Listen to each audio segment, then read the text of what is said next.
네, 반갑습니다. 어제 이제 중3 역사, 한국사를 한 편 찍어서 올렸고, 어제 아니네요. 새벽에 올려서 오늘 올렸고, 다시 이어서 이제 중2 역사를 한번 올려보고자 합니다. 중3은 이제 한국사를 이제 다뤘다면, 중2 역사는 세계사 파트예요. 그래서 세계사 파트는 정말 우리가 아는 모든 세계의 역사가 사실은 다 나오거든요. 근데 우리가 그걸 다 다룰 순 없고요. 그나마 우리가 좀 중요하다라고 생각하는 부분을 좀 추려서 보려고 합니다. 그래서 먼저 우리가 할 부분은 중국사 부분이고요. 중국사를 쭉 한번 다 나가고, 요거 우리 이제 1차 고사 시험 범위 들어가고, 그 다음 이제 서양사 이렇게 들어갈 겁니다. 물론 이제 학기로 좀 나눠보면 1학기 때는 이제 정근대사가 들어간다고 생각하면 되고, 그리고 2학기 때는 이제 근현대사 부분이 들어간다라고 생각을 하면 될 것 같습니다. 그래서 그런 식으로 이제 중국사, 서양사, 정근대사가 이제 1학기 때 들어가고, 2학기 때는 이제 중국사, 서양사, 근현대사 부분이 들어간다라고 생각을 하면 될 것 같아요. 그래서 우리는 지금 이제 중국사부터 한번 시작해 보도록 하겠습니다.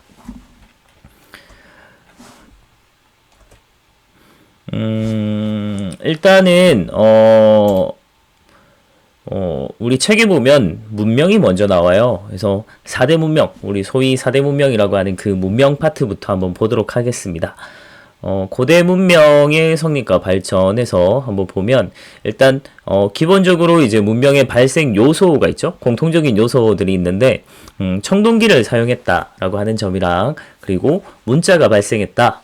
드디어 역사가 시작된 거잖아요. 문명 말 그대로 이제 뭔가 문화적인 발전이 시작된 건데, 당연히 이제 문자가 바탕이 돼야 되는 거고, 그리고 청동기 사용이 이제 시작되면서 그리고 막 농사도 많이 발달하고 하면서 잉여 생산물도 생겨나고, 그런 점들 때문에 이제 계급도 형성이 되게 됩니다.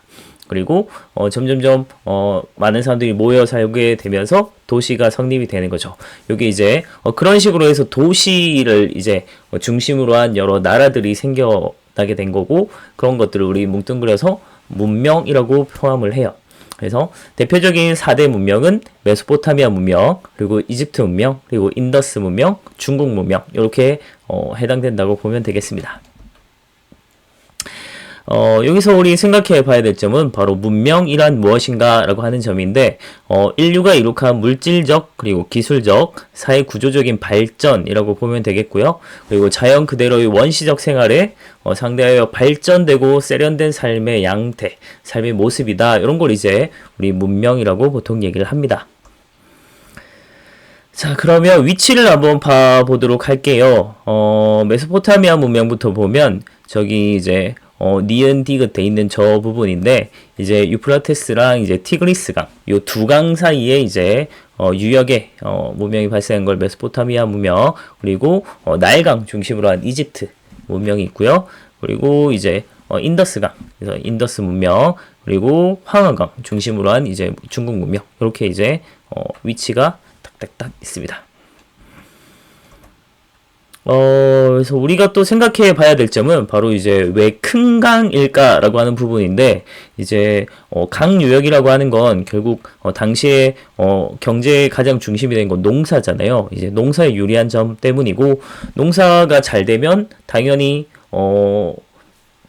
많은 인구를 또 생산을 할 수 있고, 또 당연히 농사가 잘 지어지는 땅에 많은 사람들이 모이게 되겠죠. 그래서 인구가 집중이 되면서 이제 도시로 발달을 하게 된 것이고, 마찬가지로 청동기라고 하는 이 청동 무기가 사용이 되면서 정복 전쟁이 훨씬 더 활발해지게 되는 거고, 그래서 지배하는 자랑 지배받는 자라고 하는 이제 계급이라고 하는 게 생겨나게 됐다.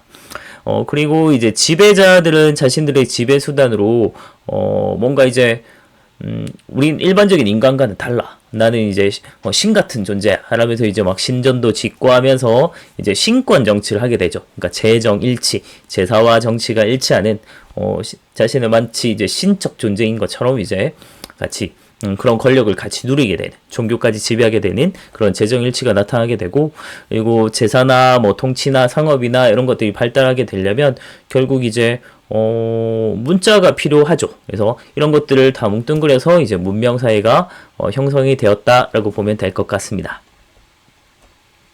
자, 그러면 세계 최초의 문명이라고 하는 메소포타미아 문명을 한번 보도록 하겠습니다. 오리엔트 지역은 이제 이거는 사실 서양 관점이에요. 그래서 서양 관점에서 봤을 때 오리엔트는 해가 뜨는 지역이다 이런 뜻이거든요. 그러니까 동쪽이란 뜻이죠. 서양 애들 기점으로. 그래서 오리엔트라고 하는 지역은 당시 이제 서양 애들 기점으로 봤을 때 동쪽. 우리한테 봤을 때는 또 서쪽이에요. 메소포타미아는. 그래서 서양 애들 기점으로 봤을 때는 그랬다라고 보면 될 것 같아요. 그래서 메소포타미아 할 때 요 메소포타미아 요 말이 두 강 사이의 땅이란 뜻이거든요. 그래서 티그리스랑 유프라테스 강 유역의 이제 중심으로 발달한 거고 기원전 한 3500년경쯤에 생겨났습니다. 근데 우리 아까 지도에서 잠시 봤지만 요 티그리스 유프라테스 강 유역은 굉장히 개방적인 지형이에요. 그래서 다른 지역 다른 외부의 이제 침입을 받기에 좀 아주 쉬운 지역이었다. 그래서 전쟁이 아주 빈번했고 이런 거 같이 연결해서 봐두면 될 것 같습니다. 그리고 수메르, 우리 수메르 문명이라고 들어봤을 거예요. 그래서 수메르인이 주도해서 처음 이제 생겨나게 되었다라고 보면 될 것 같고요. 신전에 해당하는 지구라트 있고, 그리고 태음력을 사용했습니다. 그리고 60진법, 셈법이죠. 우리 지금 이제 쉽게 60진법을 생각하면 우리 시계 생각하면 돼요. 1분은 60초죠. 그래서 60개 이제 다 쌓이면 하나의 한 단위로 올라가는 이런 걸 이제 60진법이라고 하는 거죠. 그 다음에 세기 문자, 점토판에다가 당시 이제 요 각 유역에 갈대나 이런 게 많으니까 그런 거 가지고 이제 글자를 새겼어요. 그래서 세기 문자라고 얘기를 합니다. 대표적인 메소포타미아 문명의 하나의 나라는 바빌로니아 왕국이죠. 그래서 바빌로니아 왕국은 여러분들이 알만한 사람은 바로 함무라비 왕 때 이제 메소포타미아 지역을 다 통일을 했고 이 사람의 법전이 아주 유명하죠. 일단 위치를 한번 봐두면 티그리스 유프라테스 강 요 지역은 굉장히 이제 개방적인 지형인 거 보이죠? 그래서 외부의 침입을 굉장히 많이 받다 보니까 점점점 이제 막 중심지가 이동하는 거 이런 것도 볼 수 있고 그리고 요게 이제 지구라트입니다. 뭐 신전이다 하기도 하고요. 그다음에 요게 이제 함무라비 법전인데 사실 이게 우리가 생각하는 이제 책이 아니고요. 이 돌기둥 같은 데다가 이렇게 쫙 다 새겨 놓은 겁니다. 자, 요 대표적인 이제 함무라비의 법전을 딱 설명하는 얘기는 눈에는 눈, 이에는 이 아주 철저한 복수주의였다라는 걸 좀 볼 수 있고 하지만 신분에 따라 차등 이제 적용됐다는 점도 같이 생각을 해둬야 될 것 같습니다. 그 다음에 이제 이집트 같은 경우는 기원전 3000년경쯤에 나일강 유역에서 발생을 했는데 메소포타미아 문명이랑 좀 차이가 나는 지형적으로 좀 차이가 나는 건 이쪽은 굉장히 폐쇄적인 지형이에요. 그래서 나일강 요 지역을 생각을 해보면 여기 이제 아프리카 요 멤피스 요 지도 보일 겁니다. 이쪽 보이는 요 오른편에 아주 조그만하게 이제 틈이 있죠.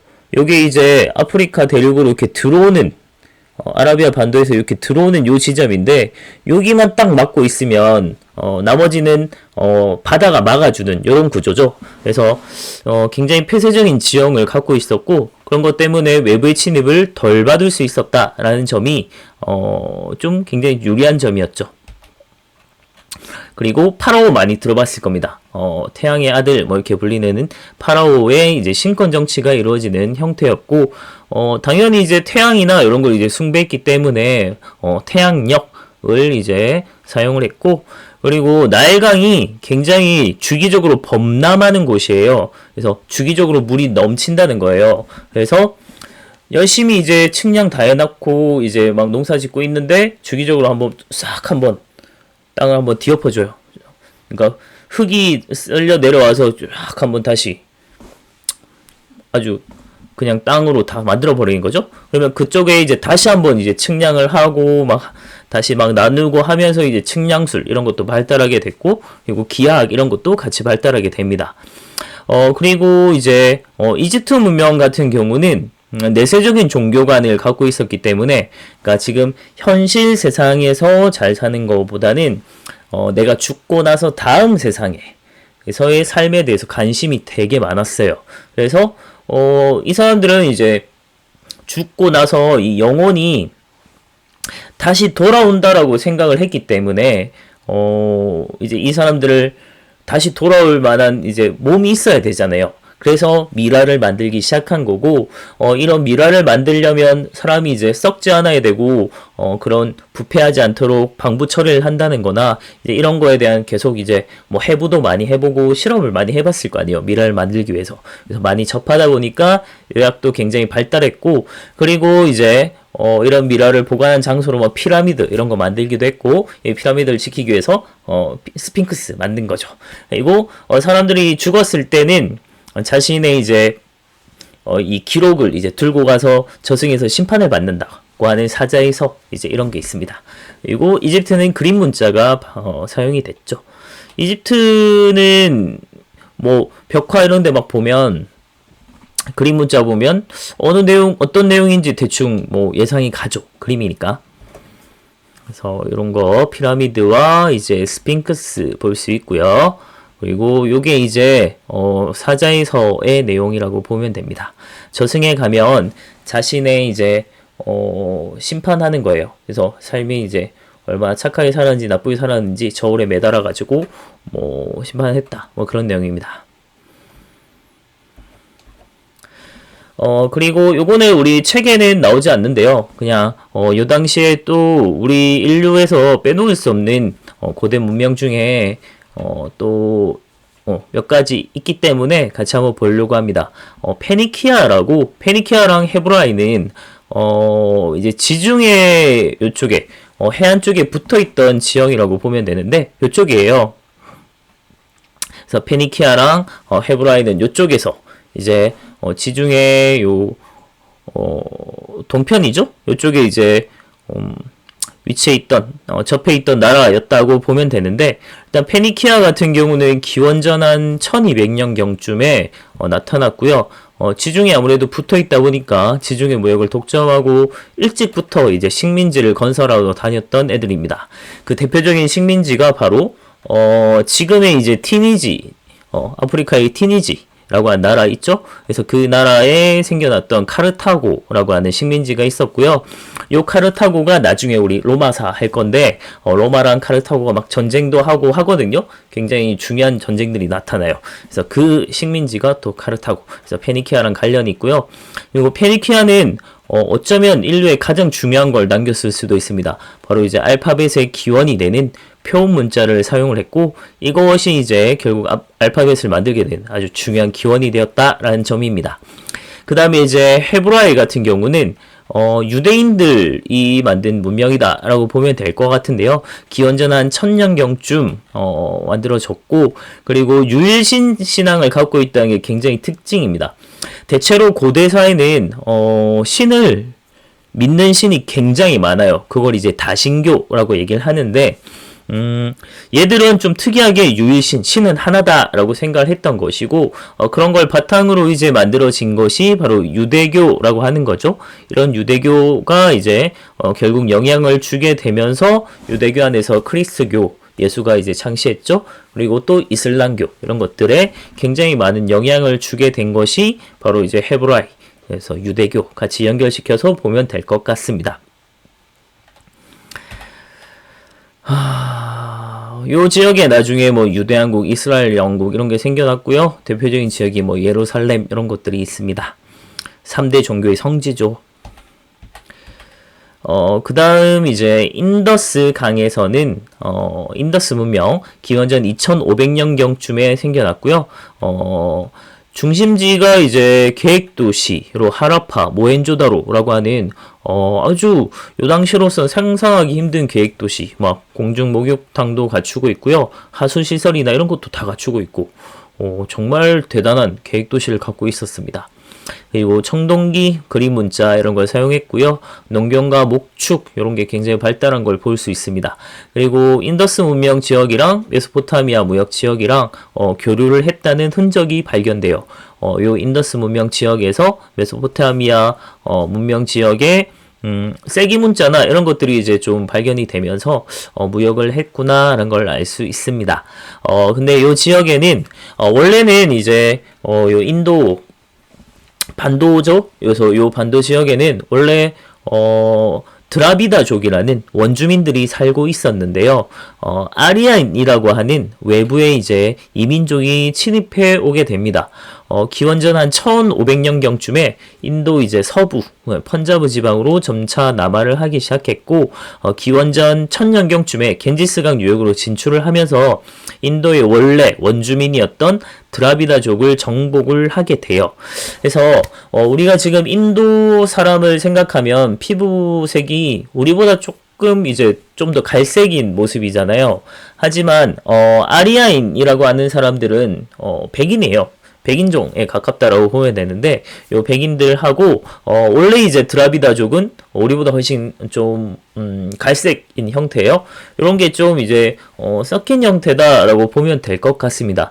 근데 혼혈들이 굉장히 예쁘고 뭐 잘생기고 이런 것들이 좀 많다라고 하거든요. 그래서 인도 사람들 보면 굉장히 이목구비도 되게 뚜렷하고요.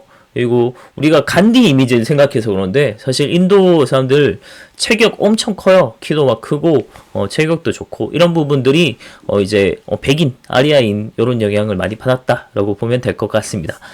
자, 그러다 보니까 이제 외부 이민족들이 기존의 이제 원주민들을 정복하고 이제 지배를 해야 되잖아요. 그런 지배할 수단으로 생겨난 것이 바로 브라만교라고 하는 종교고요. 그리고 이 지배 수단으로 나오게 된 게 인도 특유의 이제 신분제 같은 거죠. 골품제 같은 그런 카스트제가 형성이 되었다라고 보면 되겠습니다. 그리고 베다라고 하는 것은 브라만교의 경전이라고 생각을 하면 됩니다. 그러니까 종교적으로 이제 자신들의 지배를 정당화하기 위해서 뭔가 종교를 만들어냈고, 그리고 신분, 요 지배하는 걸 정당화하기 위해서 신분제를 만들어냈다라고 생각을 하면 될 것 같습니다. 자, 요게 이제 계획도시의 모습인데 공중 목욕장 이제 이런 것들을 다 볼 수 있고요. 그리고 아리아인이 점차 이렇게 들어오는 걸 볼 수 있습니다.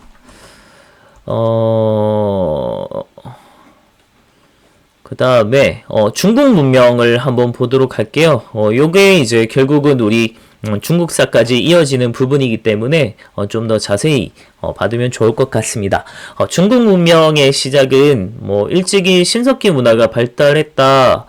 당연히 이제 황허강이랑 그리고 양쯔강 유역에서 큰 강을 중심으로 발달했고요. 워낙 이제 비옥한 농토를 갖고 있었기 때문에 농작물 재배도 잘 됐고요. 목축도 많이 했고 또 토기도 사용된 걸 볼 수 있습니다.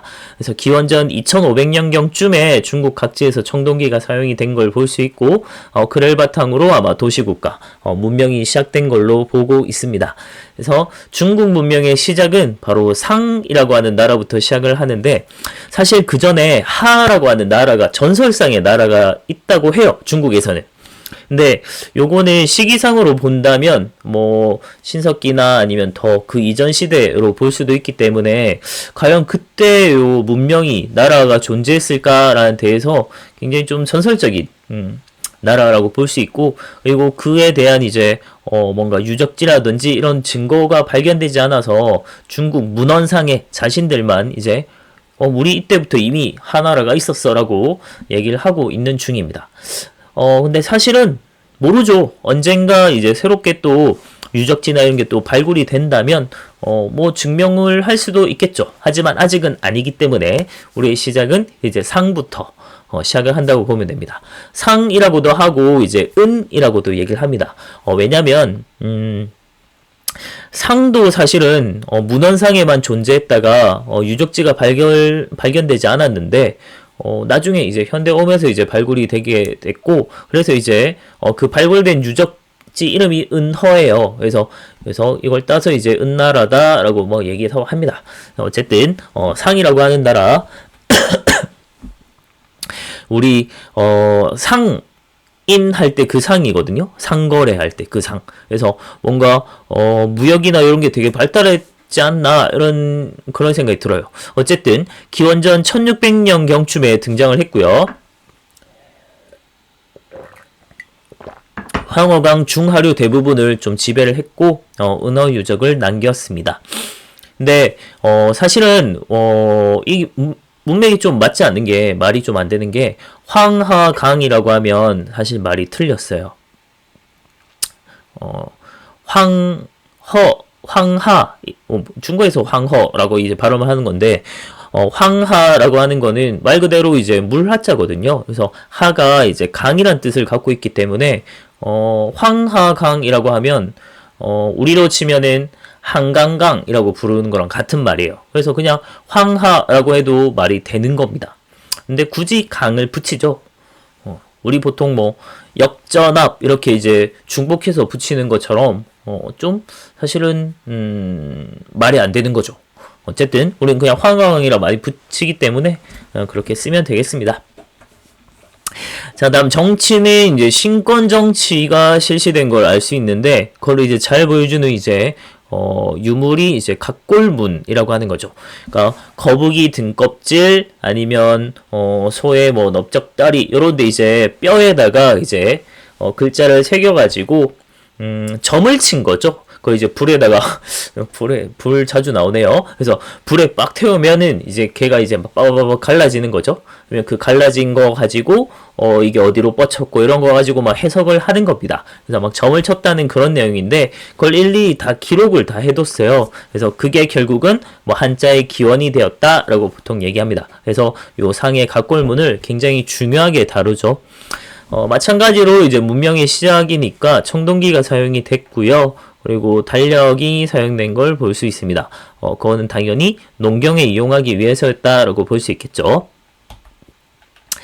은이라 돼 있지만 상이라 보면 될 것 같아요. 그리고 상 다음에 이어진 게 주라고 보면 되는데 상 때보다 이제 주의 세력 범위가 훨씬 넓다는 걸 일단 머릿속에 넣어두고 주를 보도록 하겠습니다.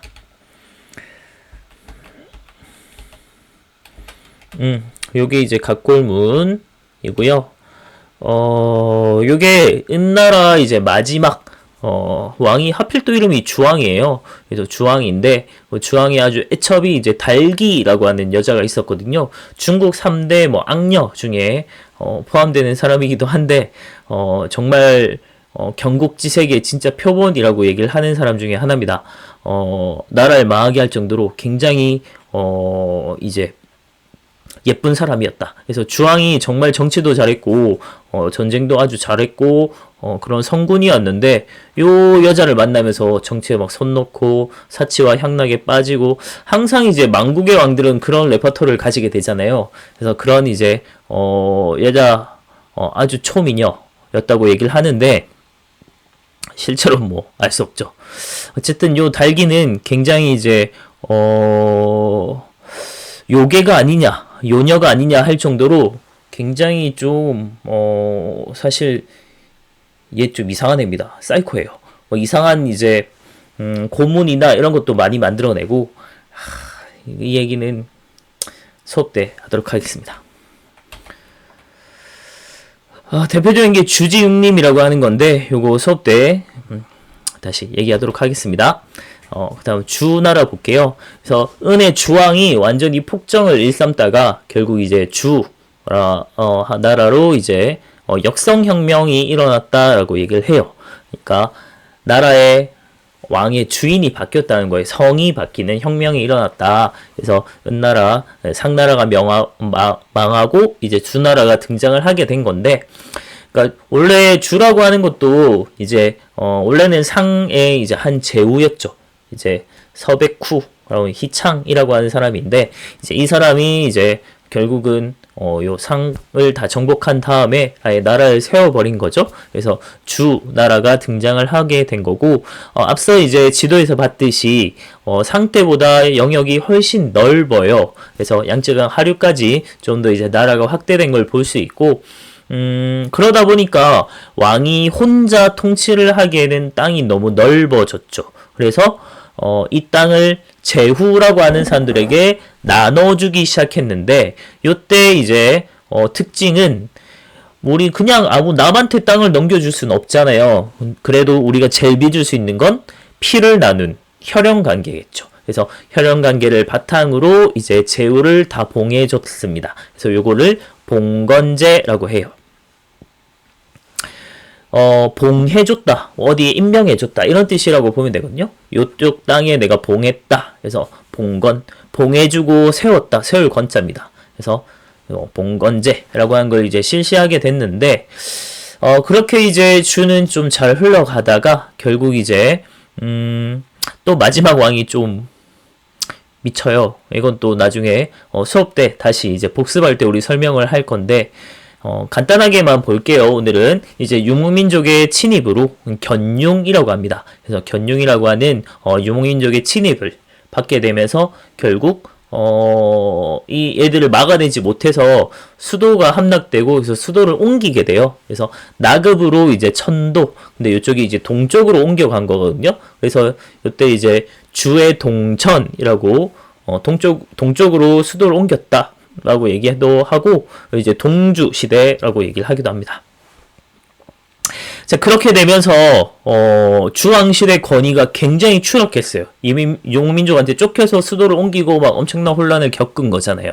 그래서 권위도 굉장히 추락되게 됐고, 각지 제후들은 이제 왕실의 권위에 막 도전을 하게 되면서 제후들끼리 막 자기들끼리 싸우는 사회가 굉장히 혼란스러운, 우리가 수업 시간 때 배웠던 춘추 전국 시대가 들어서게 됩니다. 요게 봉건제라고 보면 됩니다. 그래서 이제 이런 식이에요. 왕이 이제 천자고, 그 아래 이제 혈연적 관계로 이제 제후 봉해주면 각 제후들이 자기 밑에 뭐 신하를 두고 농민을 지배하는 형태로, 사실은 이제 왕은 이제 황제가 되는 형태고, 그 아래 제후들은 거의 뭐 왕과 같은 이제 이런 모습이었다라고 보면 됩니다. 자, 그 다음 이제 춘추전국 시대는 다음 시간에 해야 될 것 같아요. 일단 요까지 하고 마무리하도록 하겠습니다. 오늘은 여기서 마치도록 할게요. 감사합니다.